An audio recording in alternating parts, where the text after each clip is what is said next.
Se você faz medicina e está prestes a entrar no ciclo clínico, primeiramente parabéns, você venceu a etapa que o pessoal tende a menos gostar, que é o ciclo básico, e agora vai estudar coisas que têm mais a ver com o que você busca para o seu futuro, que estão mais diretamente relacionadas à sua prática médica. É uma parte muito bacana e eu espero que você aproveite bastante. No seu lugar, eu não sairia daqui sem ouvir as 3 dicas que eu tenho para te dar. Meu nome é Pedro Martins, eu sou médico pela UFJF, estou prestes a ingressar na residência em radiologia na USP e o meu objetivo com esse canal é te ajudar a ser um médico melhor e um profissional mais realizado, que sabe que está fazendo uma boa prática e está lutando pelos seus ideais, sem fazer nada em que você não acredita. Bem, o ciclo clínico é um momento meio delicado, no sentido de que você já não está mais no início do curso, então você já não tem uma janela para errar, para experimentar, tal qual você tinha no ciclo básico. E se você está no ciclo básico, eu já fiz um vídeo para você, eu vou deixar o link aqui, mas você já não tem mais essa janela para erro como você tinha no ciclo básico, só que ao mesmo tempo você ainda não está naquela pira, naquela loucura toda da preparação para a residência médica. Então, ao mesmo tempo que você já não tem mais tempo para desperdiçar, você ainda não está maluco, você ainda não tem que se afobar. E por isso eu vou te dar 3 dicas importantíssimas para você ter bastante sucesso, não só no ciclo clínico, mas também em toda a sua carreira, para que o que você vai fazer ao longo dos próximos 2 anos impacte positivamente para o resto da sua vida. O primeiro conselho é o seguinte: entenda que tudo que você vai estudar ao longo desses próximos 2 anos nas disciplinas são conteúdos que, embora certos, provavelmente já são consensuais. O que eu quero dizer com isso? Muito dificilmente o professor vai te levar o estado da arte de uma determinada matéria. Dificilmente ele vai falar quais são os tratamentos que estão sendo estudados, quais são os assuntos que estão sendo discutidos, quais serão os tratamentos daqui a 5, 10 anos, porque isso depende de pesquisa, depende de atualização. Então, as pessoas vão te mostrar e vão exibir para você o que está nos guidelines, o que está na diretriz. Só que geralmente o que está nas diretrizes são coisas que já foram descobertas há alguns anos atrás. Eu estou dizendo que você tem que ser aquele cara doidão que está lendo artigo o tempo inteiro e está se atualizando absolutamente o tempo inteiro? Não. Mas o que você tem que ter em mente é que do final do ciclo clínico até o final da faculdade já se vão 2 anos. Depois, até o final da sua residência, já se vão aí 2, 3, 5 anos, dependendo do que você fizer. Então, a maior parte das coisas que você vai aprender ao longo do seu ciclo clínico já não vai ser mais verdade quando você estiver exercendo medicina. Aonde que eu quero chegar com isso? Ao fato de que, nesse momento, muito mais importante do que você aprender as matérias em si, aprender um diagnóstico, aprender uma prescrição, aprender a interpretação de um determinado exame, né, a solicitação, etc., é você desenvolver autonomia e aprender as ferramentas que farão com que, daqui a alguns anos, a sua prática já não esteja mais defasada. Porque quando chegar o momento em que você vai se tornar um médico plenamente autônomo, em que você vai ter acabado sua residência médica, tudo que você aprender ao longo dos próximos 2 anos já não vai servir mais. E aí você pode falar assim, ah não, beleza, mas eu vou aprender ao longo da residência médica. Sim, você vai aprender ao longo da residência médica, só que depois da residência médica você está solto no mundo. E você pretende trabalhar por quantos anos? 10, 20, 30, 50 anos? Se esse é o caso, você vai ter que se atualizar. E não dá para você ter a esperança de se atualizar só por congresso, assistindo conteúdo que já foi curado por outras pessoas no Instagram, em redes sociais, aqui no YouTube. Não adianta você querer fazer isso. Na verdade, você tem que desenvolver autonomia, porque isso vai fazer com que você seja menos influenciável. E qual que é a ferramenta para você desenvolver autonomia, que é o passo mais importante nesse momento do ciclo clínico para você garantir que você vai ser um médico melhor no futuro?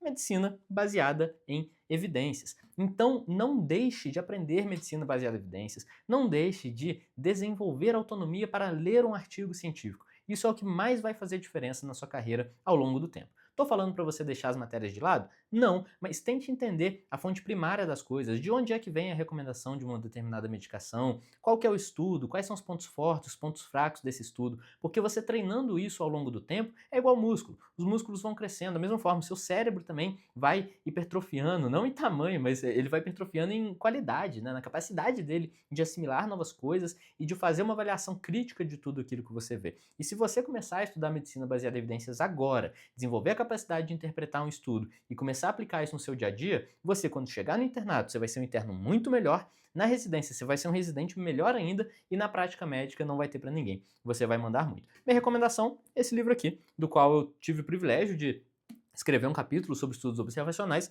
Manual de Medicina Baseada em Evidências, segunda edição do José de Alencar, Abraço para o José de Alencar pelo convite, muito obrigado. O livro é realmente muito bom, todos os capítulos são muito bons. Eu adoro ler, volta e meia ainda me pego lendo os capítulos dos meus colegas que escreveram o livro.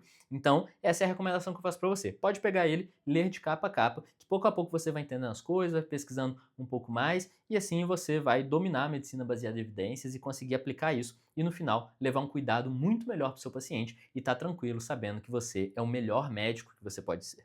A segunda dica que eu vou te dar hoje é o seguinte: como eu falei, no ciclo básico você tem tempo basicamente infinito, então você pode fazer tudo o que você quiser, você pode errar à vontade, você pode desperdiçar o seu tempo da forma que você achar melhor, que vai fazer pouca diferença no futuro. Não é que você deva levar o ciclo básico de qualquer jeito, mas assim, dá tempo de recuperar as coisas. Agora no ciclo clínico, não. As provas de residência estão ficando cada vez mais competitivas, as pessoas estão começando a estudar cada vez mais cedo, a gente está entrando agora no modelo de prova seriada, em que você vai ter uma prova no quarto ano, e depois uma prova no sexto ano, e as coisas vão ficar cada vez mais difíceis. Já estão ficando e vão ficar cada vez mais difíceis.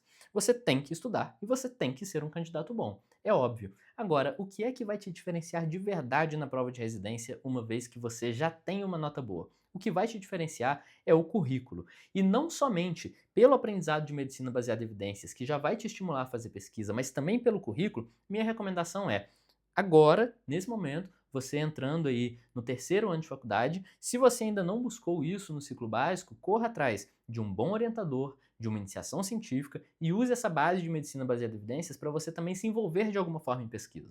Eu acho que todo mundo tem que ser pesquisador? Não, de forma alguma. Pesquisa é para pouca gente que vai fazer muito bem. Não é para todo mundo fazer de qualquer jeito. A gente precisa de menos pesquisa, na verdade, e uma pesquisa de mais alta qualidade. Agora, eu acho que todo mundo deveria ter uma experiência em pesquisa, porque isso te torna um médico melhor, isso faz você aprender mais de medicina baseada em evidências, faz você pegar o jeito ali da produção científica, entender as coisas nos bastidores, isso vai te ajudar muito na sua carreira e hoje no currículo é o que mais faz diferença. Eu vou dar o exemplo de duas provas nas quais eu fui aprovado, provas de residência, que são a prova da USP e a prova do Einstein. Aqui estão os editais, né, da prova que eu prestei, e aí veja só, aqui no caso da prova da USP, nós temos, são 100 pontos no currículo, aí tem alguns pontos aqui que são relativos à faculdade, né, possuir hospital escola, etc. E logo depois, olha lá, monitoria, etc, vê que tudo vale pouco ponto, né, exceto alguns pontos aqui relativos à faculdade. Mas aí vamos contar quantos pontos que são relacionados com pesquisa e por que você já deveria pensar nisso agora, né, porque na hora que você chegar lá na boca da prova de residência, isso já vai parar de fazer sentido. Então, iniciação científica, com ou sem bolsa, 12 pontos, sendo que uma IC com bolsa e com publicação são 6 pontos. Então você teria que fazer duas ICs com bolsa e com publicação para fechar esse item aqui.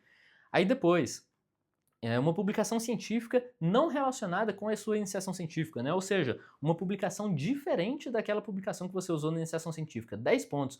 Só que a gente já tem 22 de 100 pontos do currículo para a USP. E aí você pode falar, ah não, mas o currículo é só 10%, é pouca coisa. Dá uma olhada depois na lista de classificados para a segunda fase. As notas são extremamente apertadas, então você vai ter que tirar uma nota alta na prova teórica, é claro, só que o que vai te colocar para dentro, uma vez que você se garantiu ali na teórica, contanto que você não tenha nem ido muito para cima, sido o primeiro lugar e nem sido a última pessoa ali, que nem se fizer um currículo muito forte vai passar, se você estiver ali naquela meiuca da prova teórica, você pode estar bem e cair e ficar de fora por causa do currículo, da mesma forma você pode estar mal e ganhar por conta do currículo. Essa foi a minha situação. Eu estava em 24º, né, empatado entre 23 e 26 ali na prova da USP na primeira fase, são 24 vagas para radiologia, e eu ganhei aí de 13 a 16 posições, dependendo de onde você considerar que eu estava no empate. Eu ganhei muita posição por causa do meu currículo. Foi o que me tirou ali da trave e me colocou dentro das vagas. E acontece com gente que tirou mais do que eu, pessoas com mais acertos do que eu, não passaram. Por quê? Porque o currículo dessas pessoas não pontuou bem. Então só até aqui eu já te mostrei 22 pontos, né, na prova da USP. Vamos continuar. Organização e participação em congressos. Muito honestamente, eu nem acho que isso aqui deveria contar tanto em pesquisa, né? Deveria contar mais os trabalhos que você faz, mas ainda assim, está contando de alguma forma. Então 22 mais 6 já são 28 pontos de currículo na USP. Mais apresentação oral de trabalhos científicos ou palestras em congressos nacionais e internacionais. 10 pontos, são 38, olha só, de 100 pontos de currículo, 38 já estão aqui.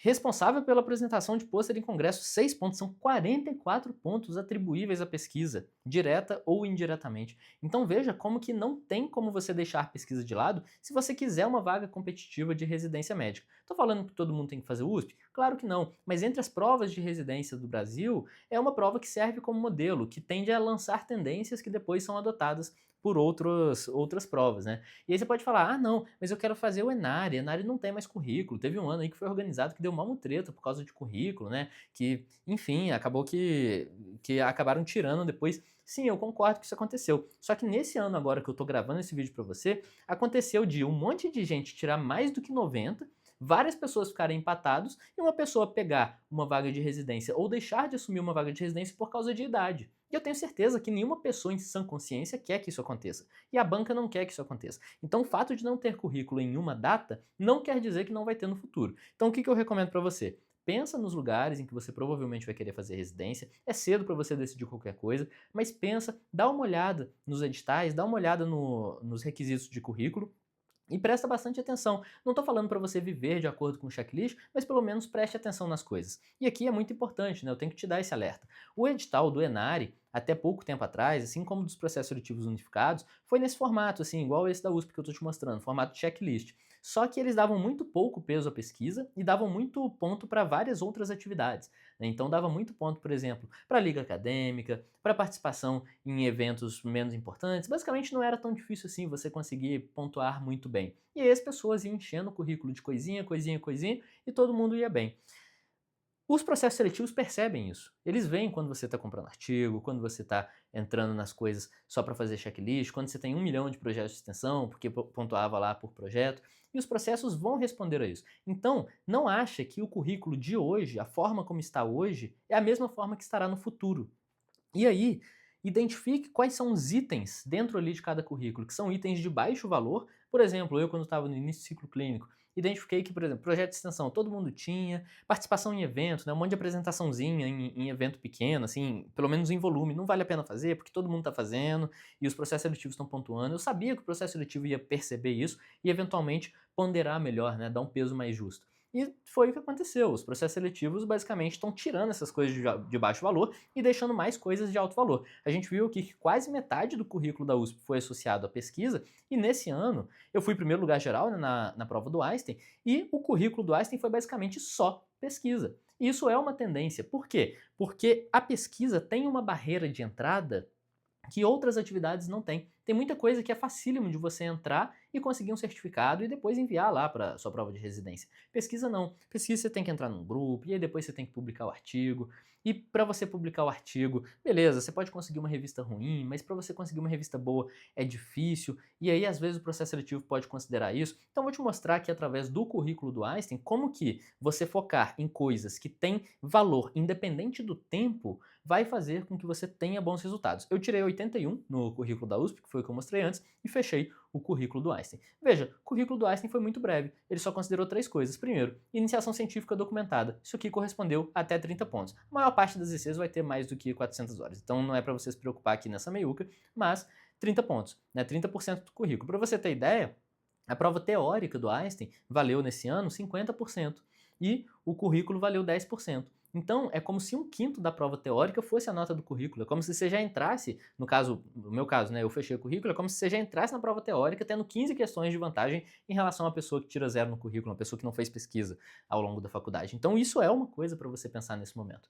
Beleza. Aí, a outra coisa, né, você pode ter mestrado ou doutorado, 30 pontos, aí você pode falar, poxa, isso é injusto, isso não faz sentido. Na verdade, não. Na verdade, se você somar todos os itens do currículo, vai dar 130. Então, isso aqui é para contemplar aquela pessoa que fez pesquisa depois da graduação, né, que eventualmente começou depois da graduação, que percebeu a importância depois da graduação e resolveu fazer um mestrado ou fazer um doutorado, por exemplo. A soma é 130, então se você fizer uma IC e daqui a pouco preencher os critérios dos artigos, você tem condição de fechar como eu fechei. Não é exigência de que a pessoa tenha um doutorado, como falaram por aí. E aí o terceiro item são publicações em periódicos indexados exclusivamente no PubMed. O que eles perceberam aqui? Perceberam que tinha muita gente que estava publicando em revista predatória, que estava publicando em umas revistas pequenas, sem noção, que estava juntando um monte de aluno, fazendo uma gincana para publicar as coisas, e que essas pessoas estavam basicamente burlando as regras, né? Então, assim, elas não estavam fora das regras, mas como aceitava-se qualquer tipo de publicação, as pessoas estavam simplesmente jogando a regra ali no mínimo e colocando um monte de publicaçãozinha lá que não tem valor nenhum para ninguém. O que eles fizeram aqui? Colocaram um critério com base em fator de impacto.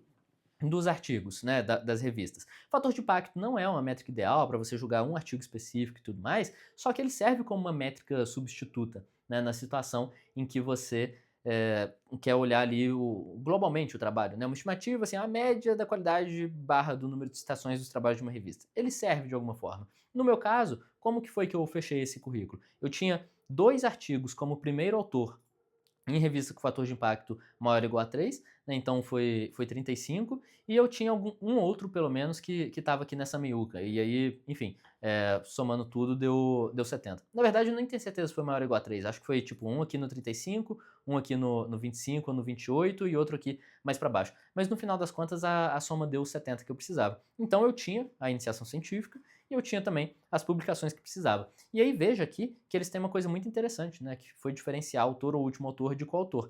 O primeiro autor e o último autor, geralmente o último autor vai ser o seu orientador, o primeiro autor geralmente é o aluno responsável por aquele projeto.